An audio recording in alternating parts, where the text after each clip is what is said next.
I can't breathe. Those children created that video after Eric Garner's death in 2014 for allegedly selling cigarettes while Black. Eric Garner said, "I can't breathe" 11 times, while a police officer choked him to death. George Floyd, as we know, pleaded, "I can't breathe," as police officer Derek Chauvin kept his knee on his neck for almost 9 minutes, and 3 other police officers watched as George Floyd died.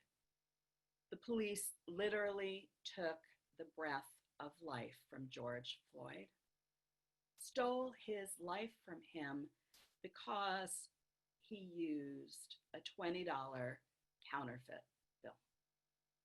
Perhaps. I can't breathe, say the people on ventilators due to COVID-19, struggling with their collapsed and frozen lungs that make it impossible to breathe. COVID-19, as you know, has disproportionately affected African Americans, who are much more likely to get it and much more likely to die.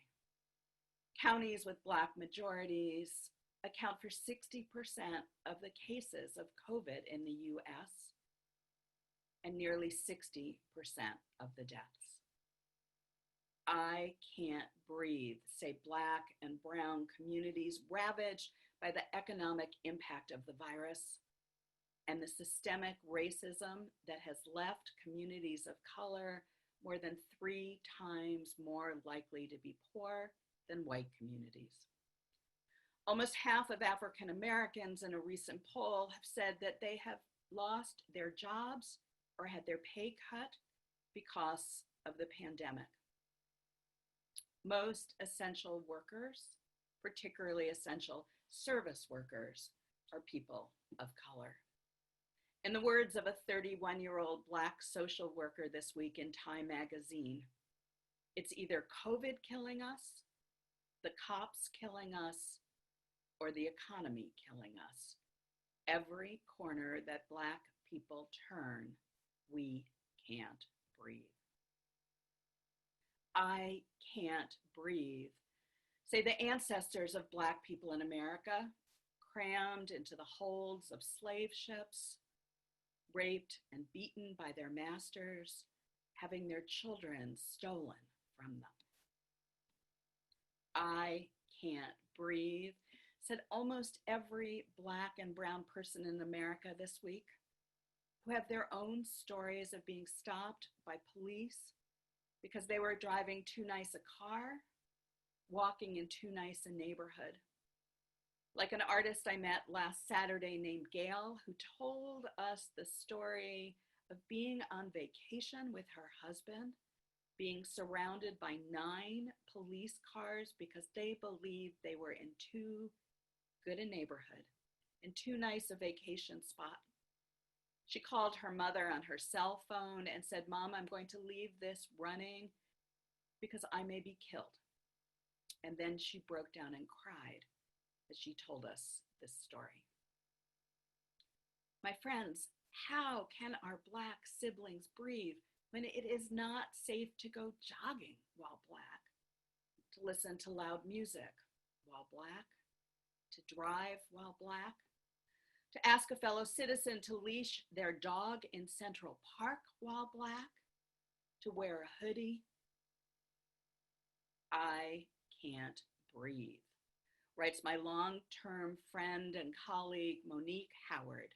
She writes, "I can't breathe when I realize that every time another Black person is killed at the hands of police, we are told there are good police and bad police.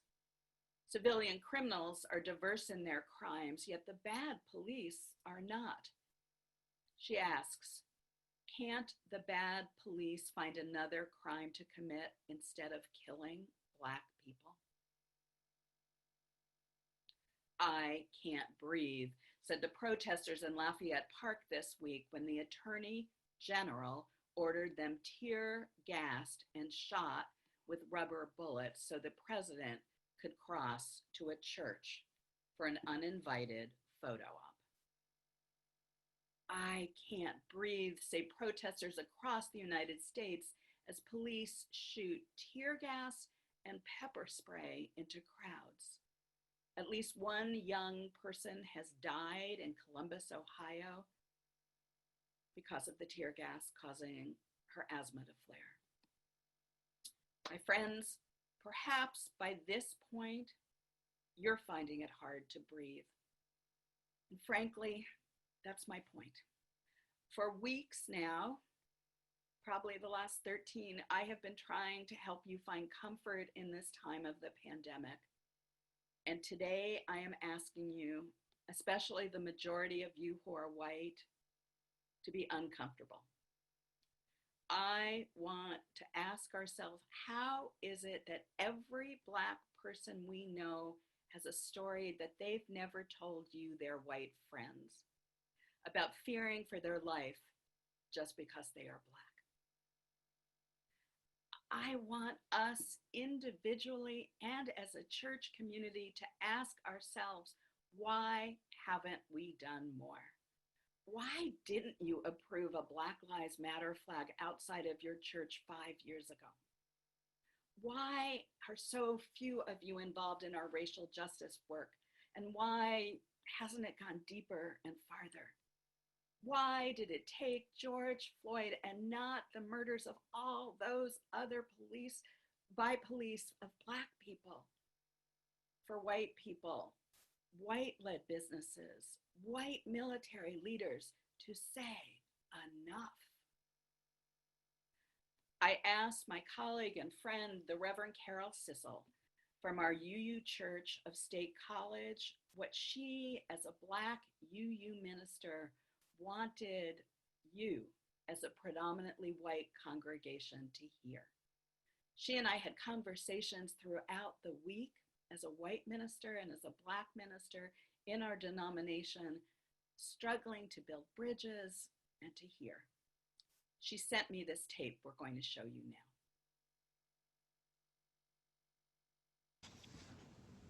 now. America is in a time of deep pain and challenge. I don't know where we're headed next. I can't tell you exactly what to do, what to say, how to feel, or how to help. But what I can tell you is that your Black brothers and sisters, the UUs that walk the pathway next to you, are hurting, and we need your help.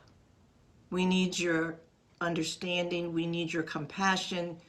We need you to remember the second principle: justice, equity, and compassion in human relations. Unitarian Universalism is an open and loving faith. At this point in time, more than anything else, I need to know that you're not just talking the talk, you're walking the walk, and you're keeping the promises we continue to make to each other. Thank you for listening to me this morning. I truly appreciate Rev. Debra asking me to be with you. And now I'm off to take care of my people here in State College. Blessed be. Amen. Asante. Goodbye. Thank you to Carol. My friends, we must find our breath. We must use our breath, our white lives, to speak out for the lives and rights of all Black people, of all people of color. We must acknowledge our own racism. We must learn from it, and we must each commit to becoming more anti-racist. We must stop talking about the Eighth Principle Project, and we need to adopt it. My friends, it is time for us to put a Black Lives Matter flag in the front of our congregation next to the rainbow flag. And I'm going to be asking the board to vote on that this Wednesday night. Sorry to the board for no notice, that just came out. Last week, I sent you a list of books that I want you to read about white fragility and anti-racism, and a list of Black-led organizations to support with your donations. I want you this very afternoon, please, I'm asking you, I am pleading you, go to the website of the Poor People's Campaign and sign up to be part of the June 2020 virtual march, and read about joining them at 5 o'clock tomorrow, Monday, in a national pause for 8 minutes and 45 seconds. I'm asking each of you, I am pleading with you, I am pleading with myself. Let us do more. Let us do something new to end white supremacism and racism. We must use our breath to answer, what is this hard time asking of us? What is life asking of you, UCR now? What more can we do to support Black people and Black leadership in our community, in the United States, in the UUA? How, my friends, can you play a role to make sure that this moment becomes an Emmett Till moment, a Bloody Sunday moment, a Stonewall moment, where serious systemic change is birthed and 401 years of institutionalized racism starts to die? I'm going to end with the great poet Langston Hughes. You saw Langston Hughes in the children's choir video. I'm only going to say a part of this for time. Hughes wrote, "Oh, let America be America again, the land that has never yet been and yet must be, the land where every man is free. Sure, call me any ugly name you choose. The steel of freedom does not stain. For those who live like leeches on people's lives, we must take our land again, America. Oh, yes, I say it plain, America never was America to me. And yet I swear this oath, America can be.